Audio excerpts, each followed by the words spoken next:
The views and opinions expressed in the following program are those of the hosts and guests, and not necessarily those of the staff or management of Worldwide Digital Broadcasting Corporation.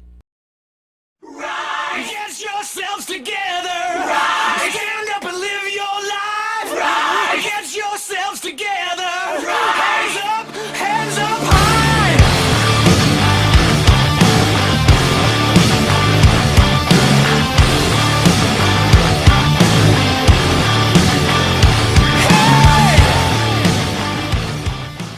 Welcome to the Rise Above Show. I am Joe Peroni. I'm Heidi Mancini.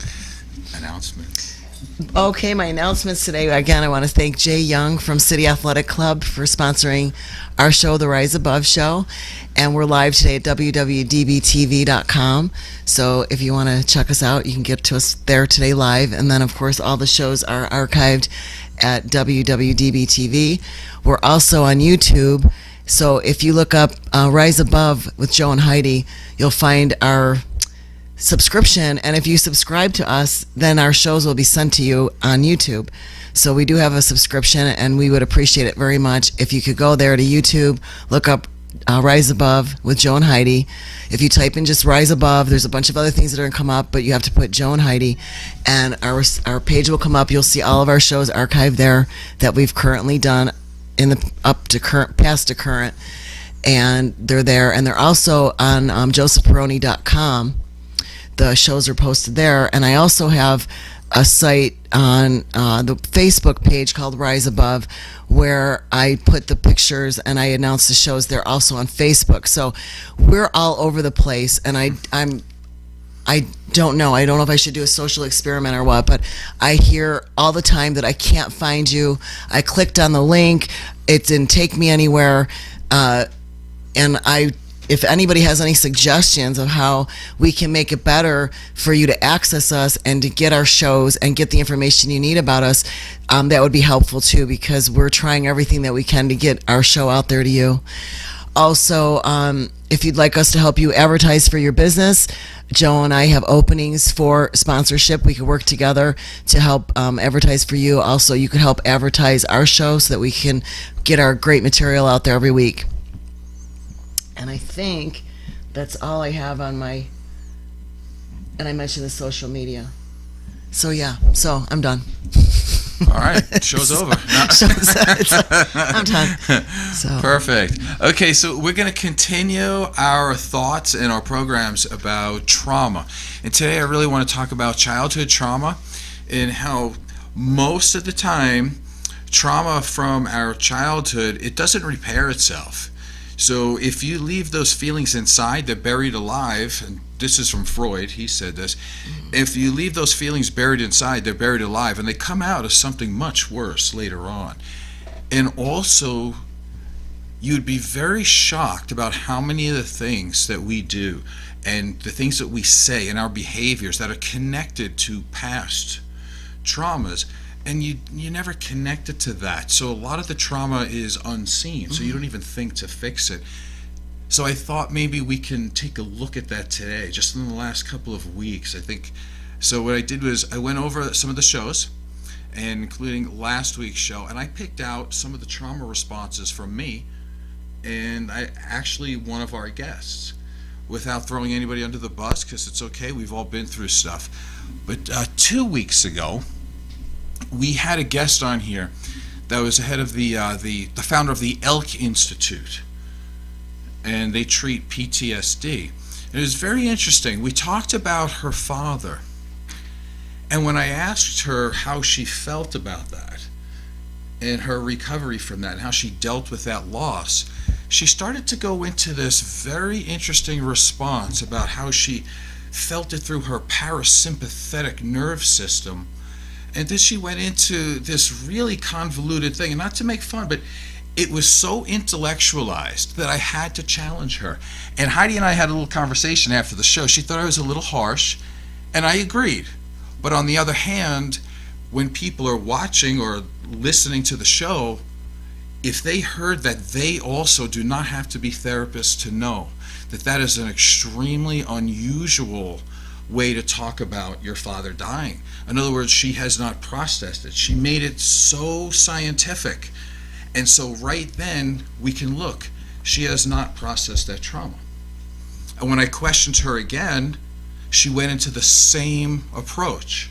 So she was not ready at Well, that she moment. wasn't. Maybe we talked about this too, and I said the intellectualized part of that conversation was, I think that there was part of it that was a technical thing on that end too, that she was trying to share her technical knowledge, because we all know when we know what we know, and you do this too. Sometimes you'll throw words out there, just to make it. Like, I'm a professional, this is my job, this is my verbiage, this is how I talk. She may not have processed that all the way, but I don't think that she felt maybe on that particular time was a time that it wasn't really an emotional time for her to let loose, because she did mention to me later that she felt that she got a little clinical. So she did realize that, what she had stated was a little more on the clinical side of that. She Right. realized that later, and if it was okay. And, so I'm not really sure.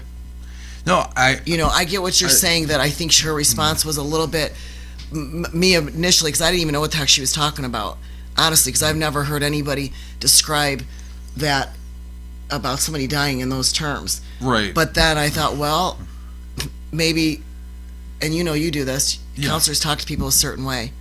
When they talk and they do therapy, there's all the same language that people use. So I'm thinking maybe that was her response. Yes, it was the best response that she had at the time. Again, I'm not making fun or anybody. What I'm pointing out is that we're all human beings, and that is a response to a trauma that was not fully processed yet. And so she did start to use technical terms, and then when I asked her again, I gave her another chance, she did it again, and then I asked her for a third time. And then that's when I thought, okay, I'm being a little bit mean right here, so I stepped it back. But she knew what we were getting at. So that's just one thing that I pulled out of the tapes that we had. Last week, we did a memorial type thing in the first 10 minutes for a Maverick, the dog, who died. If you go back to the tape, what you'll see me is in a very moment where it was very sad for me, I actually laughed.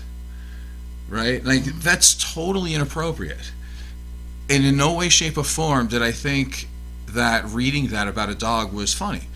But what that was is, somewhere deep inside me, I still have that socialized thing that a man should not show feelings publicly, at least what we would call weak feelings. I don't particularly, you hear me say it, I don't think a man crying is particularly weak, but yet my internal part of me lied because I laughed when I came to that part. So there's a part of me that's not totally okay with that. And so that's what I'm saying, a lot of trauma, and it's not even just real in-depth harsh trauma. It doesn't have to be like abuse, but just the little things in life, the way society tells you to be a different person than what you are, those even micro traumas, those things do come up in very interesting ways. And I think people go through life managing their trauma because, as a trainer and as a hairstylist, I've been behind the chair 30 years. I just started doing personal training and wellness coaching for women. And, one of the things that I've noticed is that people, a lot of times, they don't know that they've managed symptoms or they've managed abuse. They've done the best that they can and they've gotten through their lives okay, managing whatever they have to manage. There are people also that will continue to manage their trauma because they never have to face it, because they're in whatever relationship they're in, or they choose. I know people that choose to be alone. They say, I don't want a male in my life. I want to be alone. I just want a guy around when I want to have a little fun here and there. And what that says to me is that, no, that's not what you really want. What you're saying to me is that you haven't matured enough through whatever pain that you've had, whether it be with bad relationships, whatever your definition of bad relationship is, because we're all part of that. We all want to point the finger at the other person and say, well, they're the whole blame for the relationship not working out. And it could be a romantic partner, it could be with our children, it could be with a friendship, it can be with a coworker. if you start looking at things, you can see why. And I mean, this isn't being mean, but you can see why some people are alone. They choose it because they don't want to do the internal work. Right. They would much rather be alone in their own thoughts, in their own place, and maybe extend themselves just enough on a superficial level, but that's manageable to them. So I don't think everybody wants to be changed or they need to be changed. Well, that's true. John has a question. John has a question. Actually, I want to address what you had said, Joe, about when you were reading the story about Maverick and how you kind of laughed or chuckled a little bit. I did. I'd like to share a story if it's okay. Mm-hmm. Sure. Okay, I was in high school. There were three of us. They called us the Three Musketeers. We were best friends since like the 5th grade. And one of them died. He had a hole in his heart, went into the hospital, had an operation, came out 5 days later. Phil and I were someplace else, and he came to Phil's house, walked up the stairs, got to the top of the stairs, knocked on the door, collapsed, fell down the stairs, and was dead. So when we went to view his body in the chapel, in the church, Phil and I walked up to the casket, and we both looked at each other and started laughing. We had to leave the chapel. I mean, we started snickering, and that was the only way that we could handle the situation. So you know what I'm talking about. Yeah, it took us years to figure out, because, and we had talked about it over the years, it's like, God, what a sucky thing to do. He was our best friend. He was, we went every place, everywhere, and we finally figured out there was no other reaction we could have had. Right. Because based at, this is back in the mid 60s, and so I understand that completely, and to this day I feel bad about it, but I understand it, and I know why that happened. So yeah, well, I'm glad you found the root cause of that, because I watched the tape back, and I was like, I felt so bad because I'm trying to do this heartfelt talk, and I actually laughed it off. And what actually triggered in my brain, now that I'm going through it all, is because I've had some people that shall remain nameless go, oh, it's just a dog. And I don't want to be put, I know I don't have enough middle fingers, right? But I don't want to be put in that category of people. And by laughing, I thought, oh God, I just did it now. Someone's going to think that of me, and that's the last thing I want them to think of it. It was just a response, and I don't remember, it just came out. It was a fear response on my part. I remember the show, and I know at that point, if you hadn't have chuckled, you would have broke down and cried. Oh, absolutely. You were at that point. I mean, I was sitting here waiting for that to happen. Yeah, and when I saw you chuckle, I thought, okay, he's got past that point. He's got himself past that. So. Yeah, it was a major defense mechanism of mine. Let's say that. Sorry. And no, don't be sorry, because thank you. Everybody can hear you, right? You got your mic turned up. But when you have responses, you don't know sometimes why you're having the responses you have. I've said that to myself over and over in my life. I go, why does that get me every single time? Why does, when that situation comes up, does that, and I'm going to use the word tweak because that's the only word I can come up with, but it's like, why does that get me every single time? And then, with the therapy and with Joe and that, you start to learn that there's reasons, and they're really deep reasons, but you're able to manage it. Like you said, you can go through your life and you can manage things most of your life, and some people, their entire lives. They'll live their entire lives out and never have to have a consequence or have a repercussion from them, managing whatever problems they've grown up with or abuses that they've had. They've learned to manage it well. And then there's other times that you go through life and you go, well, I've heard women say, I always pick the wrong guy. Or I've heard men say, women are this way or that way. And it's like, well, that's your perception of what you're seeing. But and I tell everybody all the time when we talk about it, I said, you're part of it. You're part of why a man treats you the way he treats you. The man is part of the way a woman treats him. And, I just had a conversation with somebody on Messenger this morning about that, and he said to me, but I don't want to come across as being a narcissist. And I said, well, one thing about narcissists is they don't really care. So yeah, they don't have empathy. They don't have empathy. Asking. So the fact that if you're asking, you're not. But I said the fact that you're saying that, I'm saying you're not. And I said it's good to make boundaries. Put boundaries and know what you want. So part of what I wanted to, not super technical part because I'm trying to like put all this stuff in together. I want it to be very conversational so people can totally get into it and feel what they feel for themselves. But I want to get slightly not technical, but just in a way to help people. In this part, the way I've been doing it for a number of years now is I try to have as much self-awareness as I can of what I'm saying and what my behaviors are. So I sit back and I go, okay, what did I just do? Right? So self-awareness. And then if it's something that I don't like, something that I felt in my body, right? Like my heart rate jumped or my behavior was off or I laugh for a ridiculous reason, then I do the self-inquiry. I ask myself questions. So the first part is what do I feel? And the second part is why? Why do I think I feel that way? Why did I act the way I did? And so you start looking into that, and then I go, okay, I see that, and then let's improve on it. Like there was a really simple one last week that came up. Wow, I had a lot of them last week. I was talking about my mother, and what happened was, this is a Freudian slip. I meant to say my mother, but what I said was my sister, and I stopped, and then I went, oh, my mother. What that really, like, why would the mother and sister have nothing to do with it? They're not even close the way they sound. But this is the trauma part that comes up a lot in therapy, and I'll tell it to you now. It's called parentification. So it means that the child takes the step up into a parental role. So in this case, I mentioned my mother as my sister because there are parts of me, unconsciously, subconsciously, that really feels that we were on the same level. Because I said, when you're very young, 5 or 6, my father's gone. He is, in say my mother's words, a disappointment. I have to come in and give her something to be proud of. So I'm a young man in the household making her proud. And already living a life that she doesn't have to take any extra time to be angry or to be hurt or to be betrayed. Everything I came home with was, I'm home from school. There you go. Straight A's. There you go. Put this on the fridge. It's pretty awesome. Best one in the class. Guess who's the captain of the football team? That would be me. Guess who's captain? So it was that. So it was more like I was managing her life and her feelings. So I had to be perfect.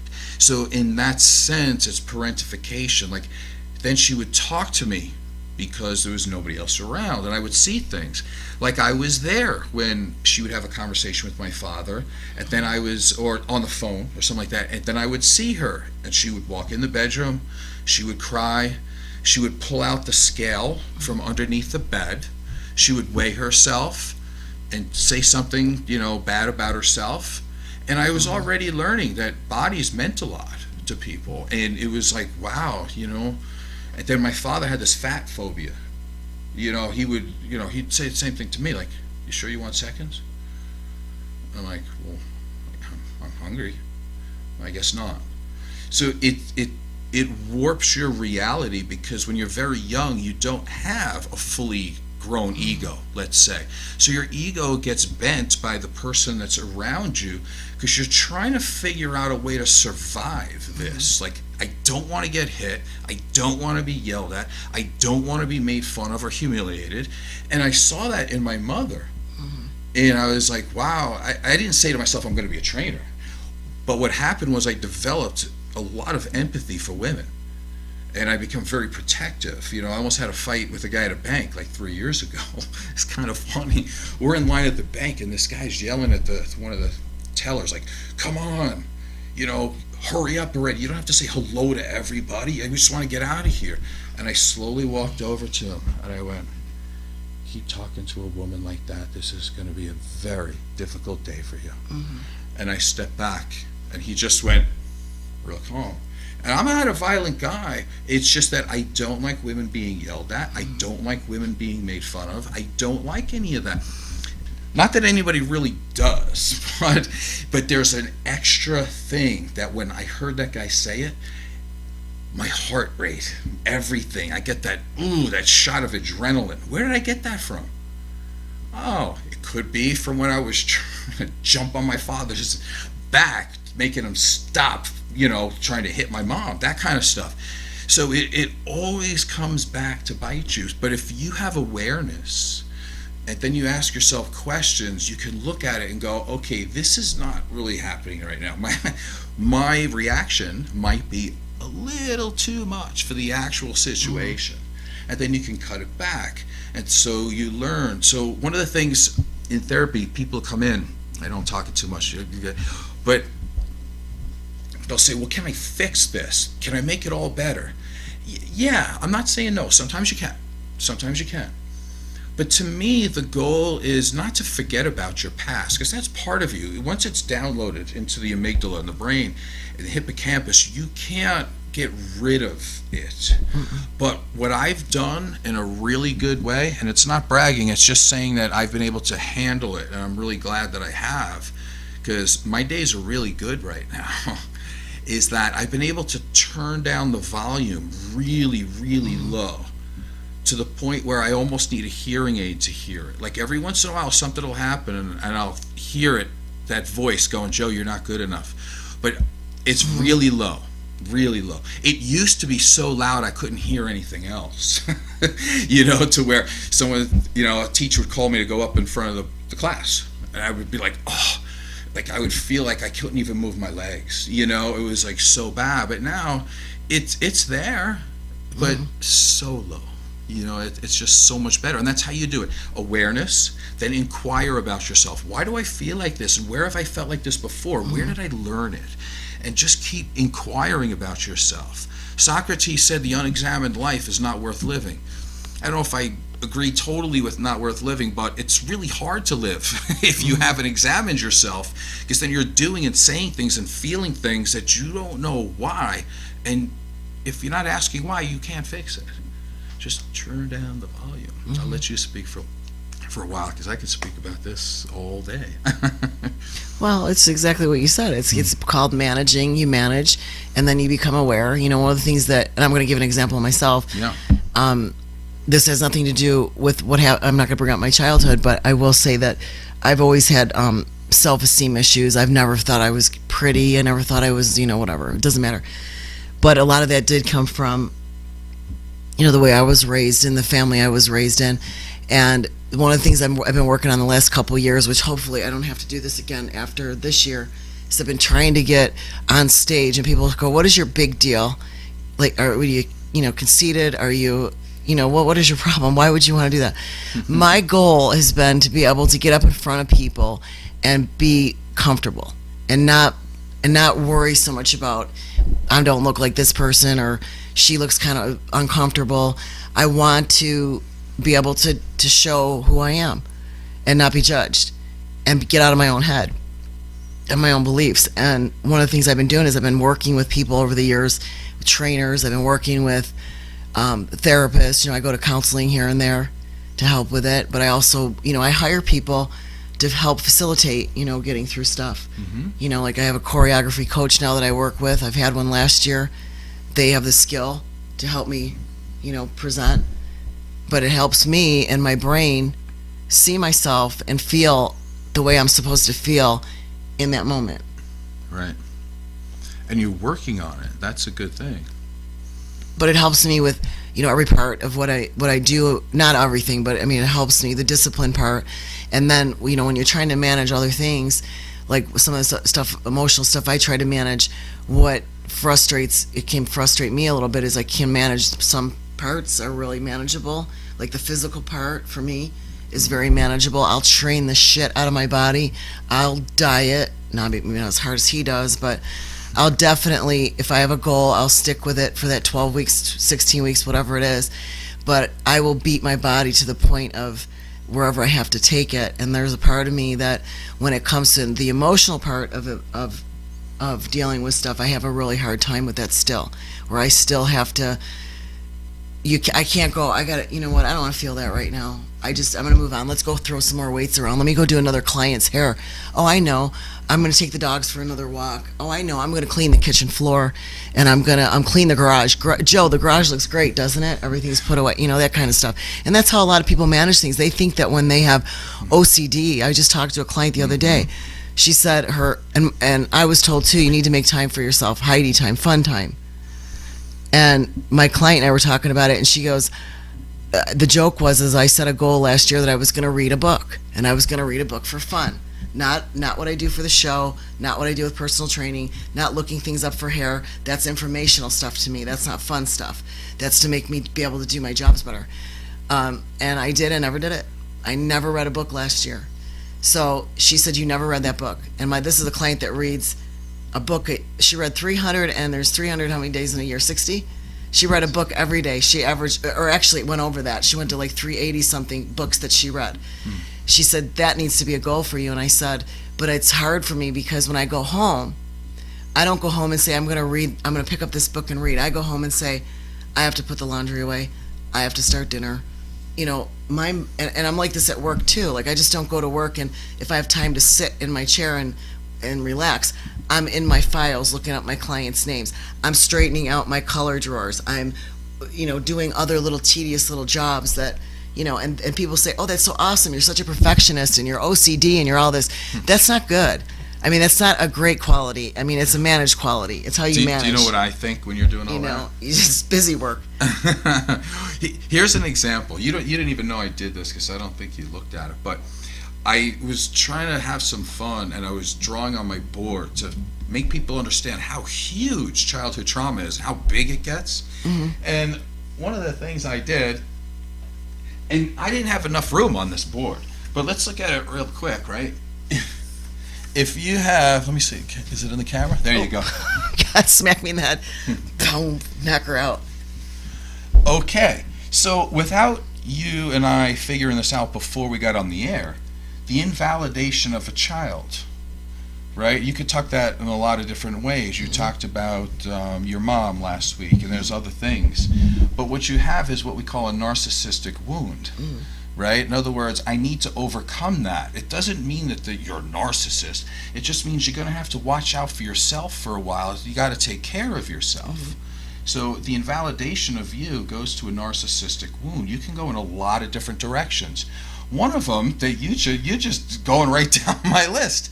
You go to a perfectionist, and in order to be a perfectionist, you have to be OCD, right? And then it kind of goes on with there. And what happens is, sometimes you put up this shield, right? And what you'll do is you'll either A, project, or you can't handle criticism. How am I doing? Right? Because what'll happen is if I criticize you, you will absolutely deny it. And you'll say, oh no, that's not true. Well, that's part of the trauma response. And John correctly said last week, he's like, it seems like everybody has all these things. That's my answer, yes. They do. Just in varying degrees. Like, just in the last couple of sentences you said, you just went zoop, right and through people my will whole say this. board. People will say all the time, well, it's not like I do drugs and I drink and I do stuff.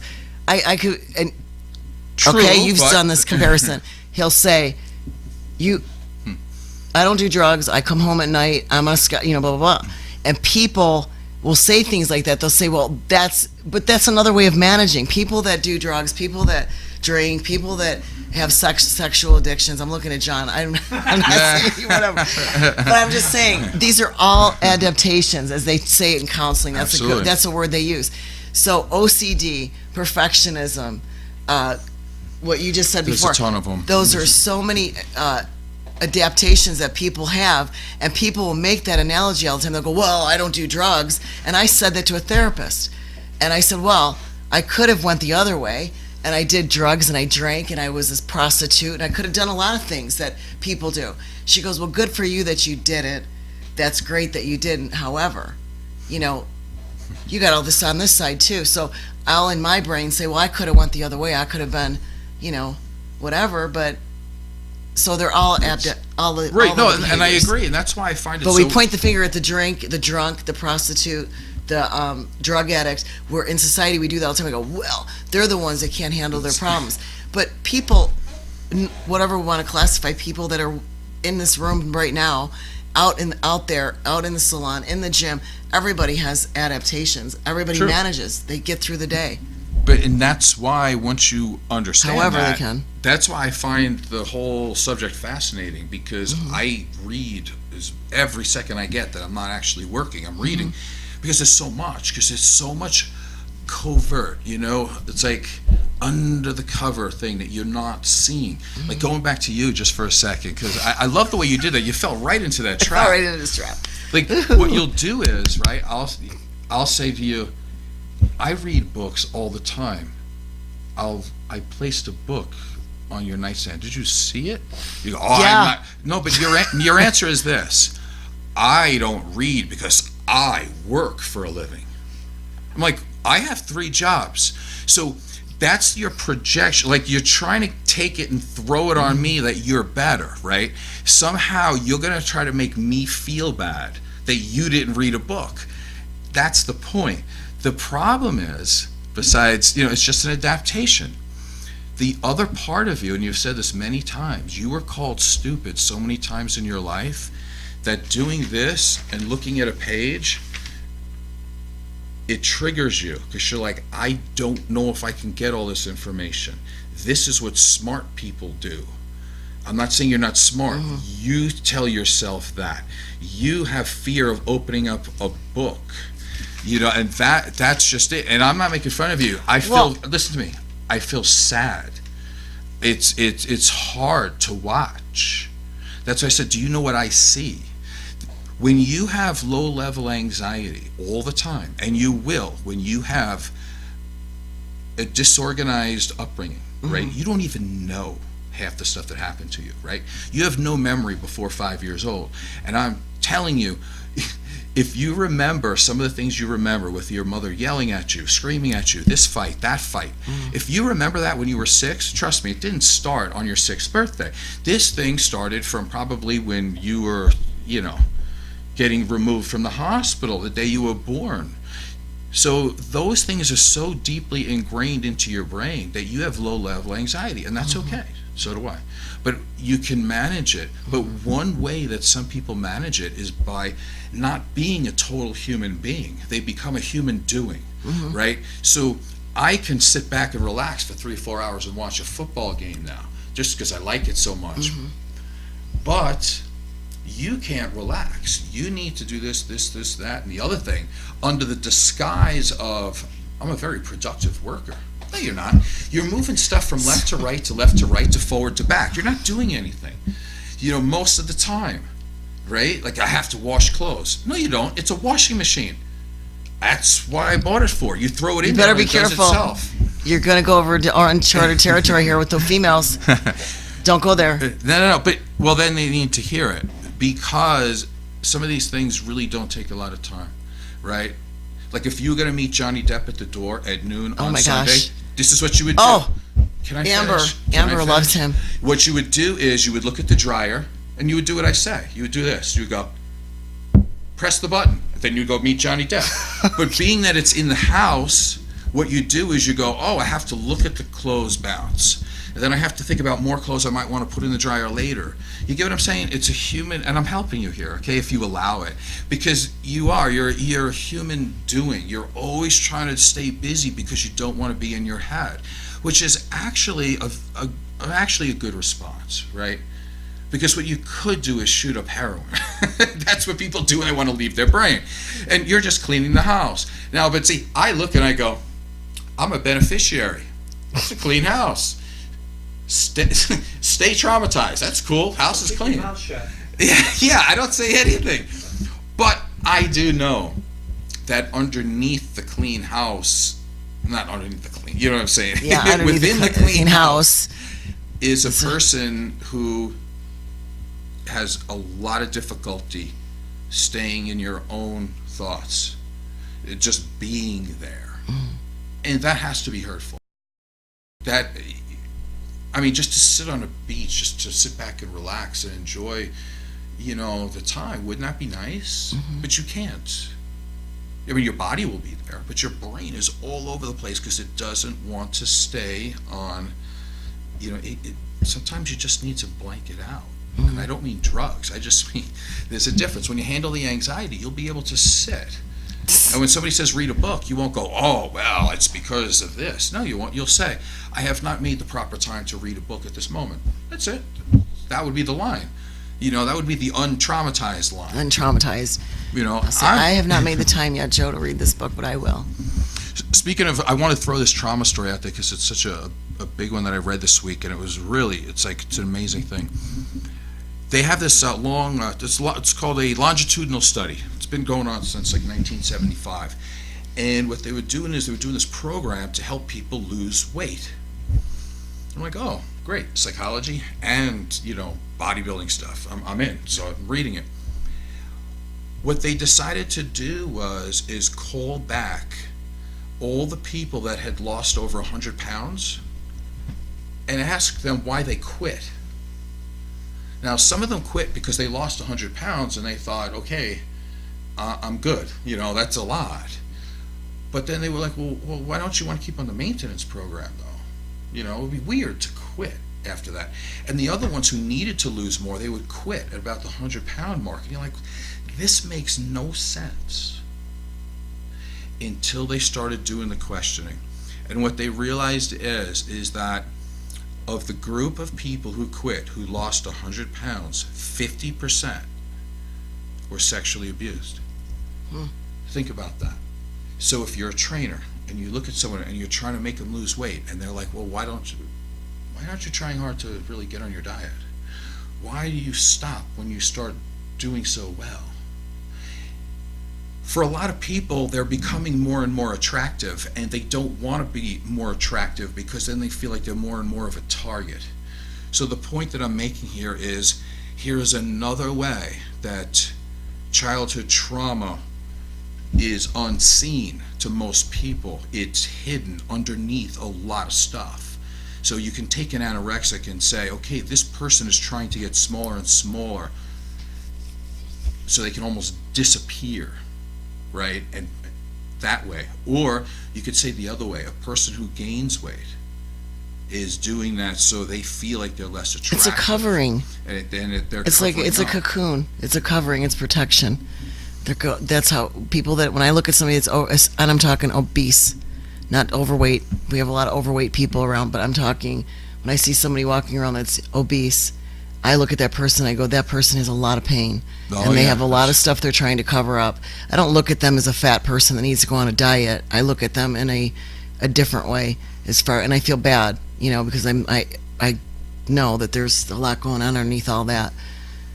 So, No, I agree with you. And that's, part of it, like I saw with my mom when I was younger. Like, I don't make fun of any of that. That to me, I look at someone and I go, wow, there's a lot of pain there. It's like, again, their drug of choice would be food. My drug of choice has been to work out. I mean, I just chose something different.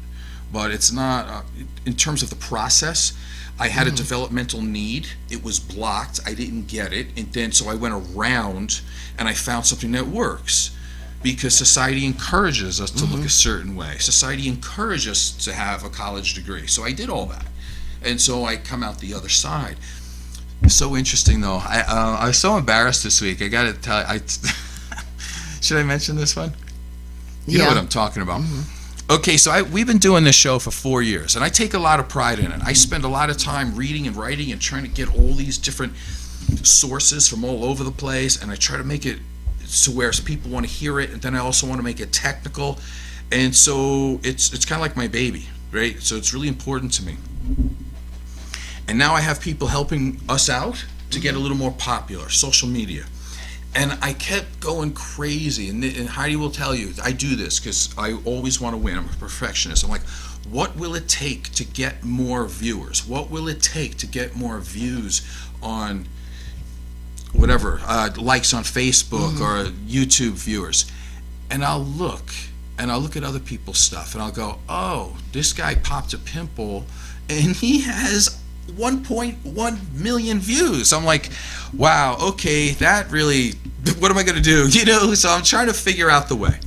Okay, so this week, of all weeks, this totally embarrassing thing happened to me. I'm at the gym, and Jay Cutler was there. Jay Cutler, if you don't know, he won the Mr. Olympia 4 times. The Mr. Olympia is the Super Bowl of bodybuilding. He's probably arguably the best bodybuilder on the face of the planet, maybe of all time. Everybody knows who he is. He's got thousands and thousands of followers. He walked next to me and said, "Hi, Joe, how are you?" I said, "How's it going there?" And he, we just had a little conversation, And I said, so what do you do? And he said, the only thing I really know how to do, man, working out. He turned around and the guy was filming him. Cool. He talked to me, I talked to him. Great day. 2 days later, when people talk about a picture going viral, hey, I finally did it. But here it is. Now, this would have triggered me when I was young. That's why I'm saying it, because I actually thought it was funny and ironic. But when I was young, public humiliation and my social anxiety would have destroyed me if this happened. What somebody did was, in the video, they took a still of the video. And I guess fanny packs are not in. I wear one, okay? So what they did was they circled my fanny pack in the picture, and then underneath it, right next to me, they put Fanny Pack Nation. And a smiley face. Then they put the emoji of somebody laughing so hard that they were crying. Okay, of all the things I've done in my life to somehow crack the code to get popular, to get more money, this is it. I finally cracked the code, and I was publicly humiliated with the thing, and you could see my face clearly. And to make it even funnier, I was wearing my shirt that had my name on it. Yes, that's his name. I mean, you can't make it up any better than that.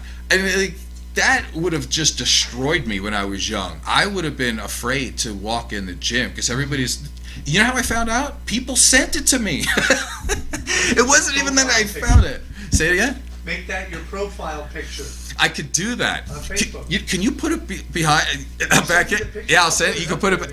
I mean, of all the things I want to get popular for, that's the only thing that they'll remember me for. I feel like Pee Wee Herman, right? Like, the guy has done really good stand-up comedy. He's done many TV shows. He's done movies, and the only thing he's known for is playing with himself in a movie theater. Like, come on. I'm what am I, Pee Wee Herman now? Like, that doesn't. Oh God. I don't think it's the same thing. Well, No. it's not the same act. I don't either. But it's like, is that what they, that's what people remember me for now? I'm like, great. That's the most popular thing I've ever done.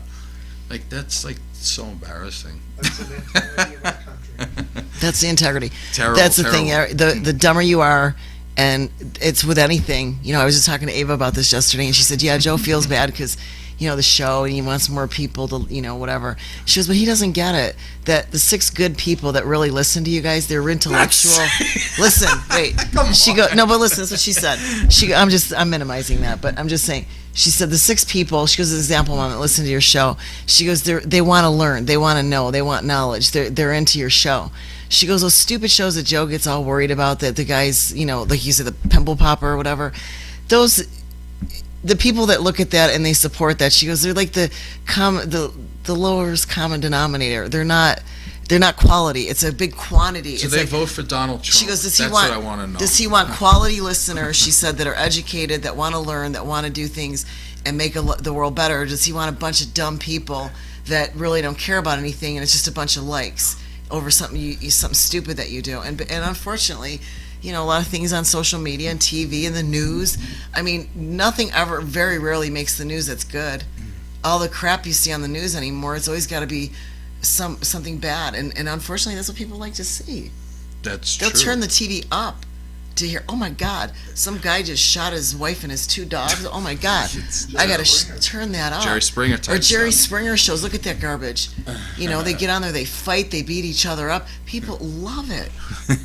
Do you want to go on a break? Sure. Because one of the commercials that we have here, I just love. It's only a minute long, and it's so amazing. And it's about kind of what we're talking about. It's having a great idea, or just being a great idea. New ideas. Say it again. New ideas. New ideas. And you'll see this, and I hate to admit it, but I'll say it again. What? I watched this video, And you it cried. made Makes you me cry. want to cry because it reminded me of me. But I love this, and we also have a little clip of Tom Brady before the Super Bowl, which I just love this video. It's only like 30 seconds long, but it shows you how meaningful and how much we care about our parents. And sometimes even when some things go wrong here and there. The bottom line is that we still love our parents. And yeah, so we'll be right back after these commercials.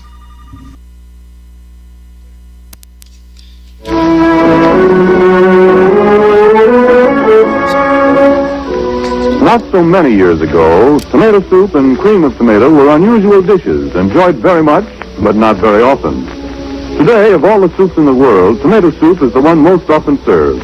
Not because women have taken to making tomato soup frequently. No, on the contrary, few housewives ever attempt it anymore. There's just one reason for tomato soup's popularity, and it is this: the magic, matchless flavor of Campbell's tomato soup. There's a lively verve, a dashing zest about this flavor that people take to at once and come back to and enjoy again and again. The first racy taste of it has a way of arousing a desire to eat, and yet there's a pleasant feeling of satisfaction when the last spoonful is gone. So this soup is a happy choice for the main dish at lunchtime or at supper, and it also is a fine way to start the day's main meal. Serve it sometimes, too, as cream of tomato, made with milk instead of water. You can always be sure that it will be received with pleasure, because this, of all soups, is the one people like to have most often: Campbell's tomato soup. Welcome back to the Rise Above Show. I'm Joe Peroni. I'm Heidi Mancini. And we just have a few minutes left, and just to make sure that we're clear about what we're talking about, because we are talking about child trauma, I want to give you somewhat of a definition. It's hard to clamp down on one, because in the DSM, there is no such thing as CPTSD at this time. One of the reasons why is because once you start diagnosing people with CPTSD, a lot of the other diagnoses will kind of just fade off and go away, because things like emotional dysregulation, that a lot of these things are encompassed in CPTSD. CPTSD, also known as relationship trauma or interpersonal trauma. So it could be, obviously in the home. It's also known as developmental trauma disorder. It's a condition that results from chronic long-term exposure to physical or emotional trauma where the victim has little to no control and there is no escape, highlighted by the failed attempt to manage the caregiver's emotions and behaviors. So think about that. Like we think about Stockholm Syndrome, right? We think about war, like you're a prisoner of war, like they handle your basic needs. But here's an interesting thing. We don't have a lot of time, and we can go over this more on another show, but we talk about codependency, right? Codependency really is that. Like you are this young, defenseless, naked, needy, dependent child, and you look for your caregivers to tell you what love is. The way you're being treated is what you think love is. Now, right from the beginning, there's attachment issues. If you don't have a caregiver that attends to your needs right away, you start thinking something's wrong with me. If something's wrong with me, I have to do something to make you like me. I have to figure it out. That's usually what happens. So then you end up going through life trying to manage emotions. Now, the person that's with you, they kind of give you this feeling that you're an annoyance to them. Now, they may not say that, but maybe they work too much. Maybe in their mind they need to work 2 jobs, and that's probably true a lot of times. But as a child, you don't understand that. You just know that, why are you not there? How come you don't want to, be around me? So these types of relationships will continue throughout your life if you do not take a look at it and say, why am I doing this? Because people who have, say, very little trauma in their young life will not put up with that. I'm going to try to say this in the easiest way possible. Stop me if you think I go a little overboard. Many times in my life, this relationship will appear over and over and over again because I have become a really good people pleaser because I had to be when I was young. So I will have a conversation with somebody and think that they're my friend, or that we're really actually having a relationship in some way. And what happens is I can be compassionate, I can be caring, I can be empathetic to somebody's opinions, point of view, lifestyle. But then I notice when they're talking to me, I'm not getting anything back. So what happens is that I'm back in that codependent relationship again, that I'm holding up the wall, right? So if you're a codependent, it exists because you are saying yes to that. And you sit there and you take the abuse. You don't have to be abused.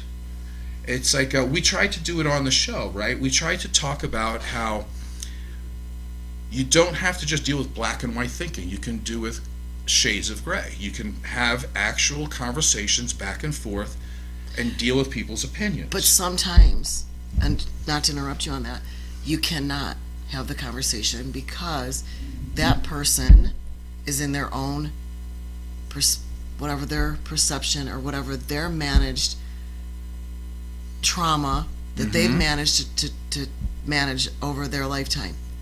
So some people, that's why we don't connect with everybody. That's why we can't, I think we can't connect with everybody. We can't have a conversation with everybody because not everybody's open for that. Right.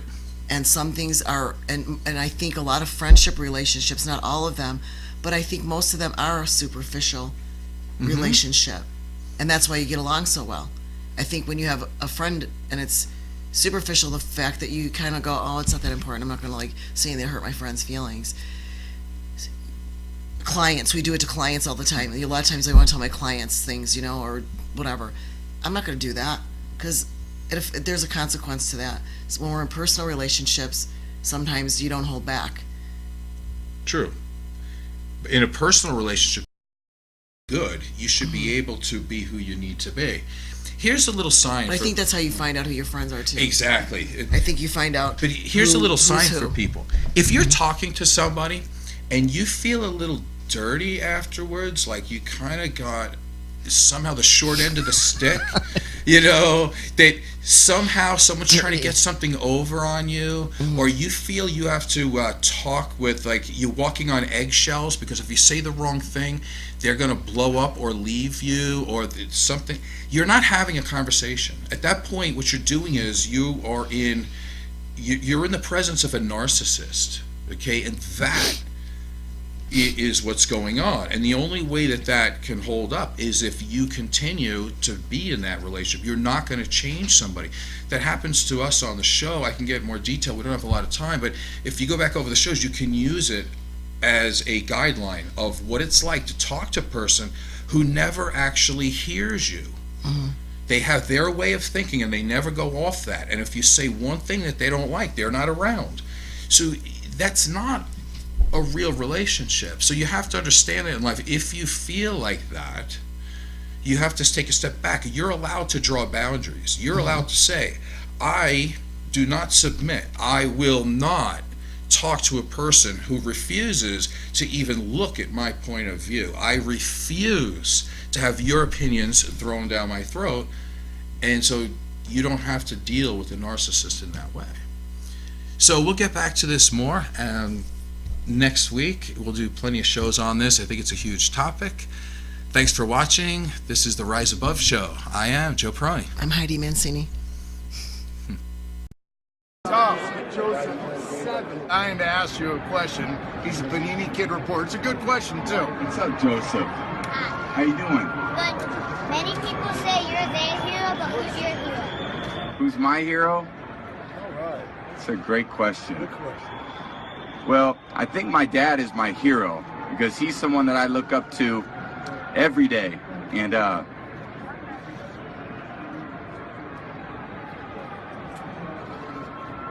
my dad.